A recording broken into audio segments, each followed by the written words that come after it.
easy, why? Thumping on it.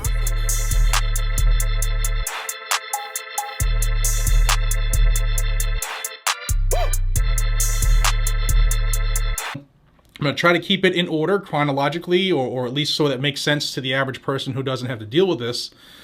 And we're going to go to California, and I want you to pay attention. Right away, people are going to say, I don't live there, you know, screw California. What I'm about to talk about, there's a big movement to make this more prevalent across the country, including federally. So you're going to want to pay attention to this one. And what am I talking about? Well, the town is Murrieta, California, and the chief's name is Chief Tony Conrad. And the word is that he is now requiring every single applicant for a concealed carry permit under his jurisdiction, you know, under the king's, in the king's castle in his courtyard. Everybody is required to undergo a psychological exam by the police department's psychologists. Yeah. Now, I will tell you that some police psychologists, I've seen people on this job across the country where I go, how did that dude or dudette pass that psych exam? So that tells you a lot. And the MMPI, I forget what it's called, but it's the MMPI-2 test. If you really want to know the full name of it, you can Google that. But it's about 600, just under 600 questions. It's a true and false test. They give you like an hour and a half or 2 hours to fill it out. I've done it a couple different times in a couple different states. And it is monotonous, it is boring, and it is very repetitive. The same question is given to you probably 45 times, reworded different ways. And it is used by psychologists to assist in diagnosing several different types of disorders, from anxiety to whatever. You know, one flew over the cuckoo's nest, I guess. I'm not a doctor.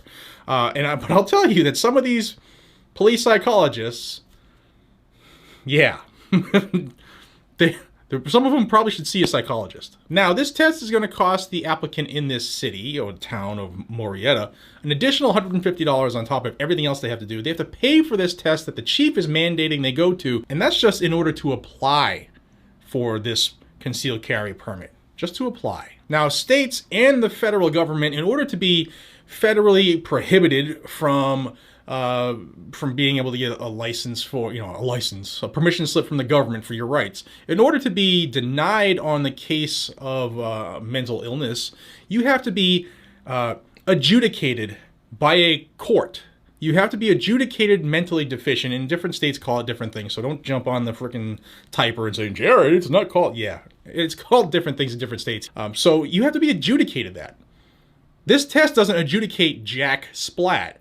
But this chief of police, tyrant, wants to use the results of this test to only to disqualify said applicant from the process. Now, are you mad?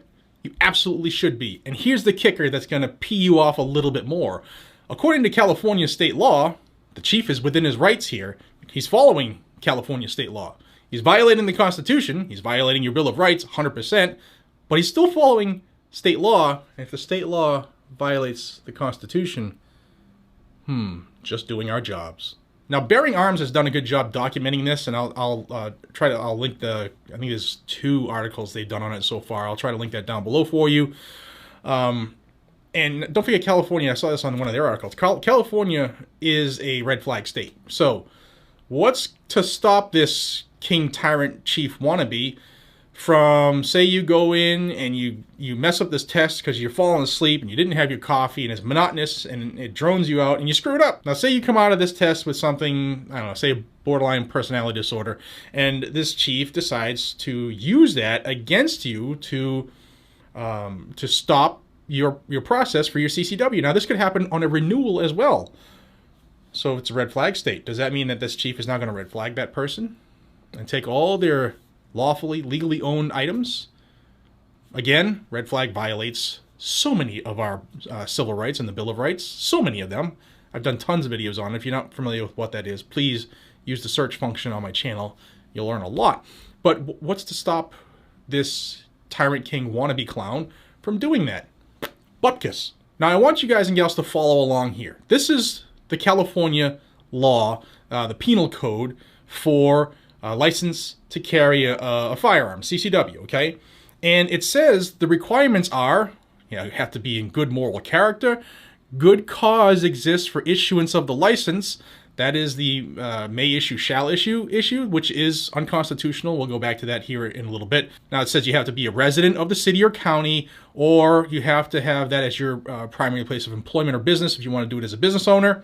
You've completed the required course of training according to the law, and the sheriff may issue the license under subdivision A in either of the following formats. You can just get the license to carry concealed, or if the population of the county is less than 200,000 people, you can get an open carry permit only in that county. Then it says nothing in this chapter will preclude a sheriff from the county from entering into an agreement with the chief to do this for them, yada, yada, yada. So that's the messed up, unconstitutional, illegal state law for issuing a concealed carry permit, or for obtaining one from the King government. Now I'm going to show you something on the California Attorney General's website. Now, according to the California Attorney General, in order to obtain a concealed carry weapon license, you have to contact your county sheriff, or if you're a resident in an incorporated city, your police chief, and they can answer any questions and provide you with a copy of their concealed carry weapon license policy statement. Now, did you see anything in their unconstitutional law about you now have to go through the police department or the sheriff's policy? It gets worse. Let's go to the Murrieta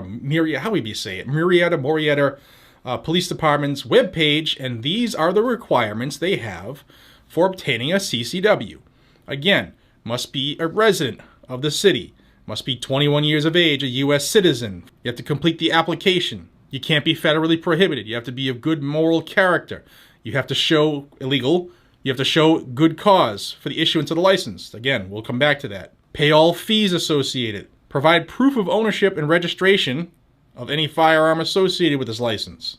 Be free from any psychological conditions that might make the applicant unsuitable for carrying. And then complete the required training. And that's where the chief is requiring people to take this psychological evaluation at their own expense. Now I'm going to show you the Bill of Rights. And it says, a well-regulated militia being necessary to the security of a free state, the right of the people to keep and bear arms shall not be infringed. Doesn't say anything about a psychological exam. Doesn't say anything about paying fees to a government tyrant. Doesn't say that. Now I'll pop up here the police department policy that was referred to by the Attorney General of the state of California. It's 8 pages long. Funny. The Bill of Rights isn't even 8 pages long. Now, if you really want to read this mumbo-jumbo on phase 2 of his 8-page policy, the chief talks about the psychological exam. Now, it's obvious that this is a constitutional violation. They're violating your rights according to the Bill of Rights in the U.S. Constitution. Your civil rights are being violated by this same person who puts his hand in the air and takes an oath to defend your civil rights and the Constitution of the United States of America. Several levels, the AG as well, the governor, everybody. They're all violating their oaths of office, which, in my point of view, my opinion, which is worthless, makes them criminally liable for violating your rights. But this is possibly not the only municipality in California that requires this, okay? Because it follows California law. And I know there are other states trying to put this in, and I know there have been bills that always get put in, where in that is, hey, let's do psychological exams. So this is a groundswelling movement by the anti-gunners. And the anti-gunners are scared right now because this fall, not too long from now, the United States Supreme Court is going to take up the case of the New York State Rifle and Pistol Association versus the state of New York regarding the way that they decline people's right to keep and bear arms. And what's at the forefront is the shall issue versus may issue, and is New York violating the constitutional rights of people in doing that? Well, California is one of those states that follows the same thing, shall issue. It's sickening. Now, this lawsuit that's coming up in the fall for the Supreme Court, if it is ruled accordingly, we probably won't hear it until June, the spring anyway, earliest. But that will kill, if it's done correctly, will kill these requirements by these different states where you jump through these hoops in order to obtain your constitutionally guaranteed right.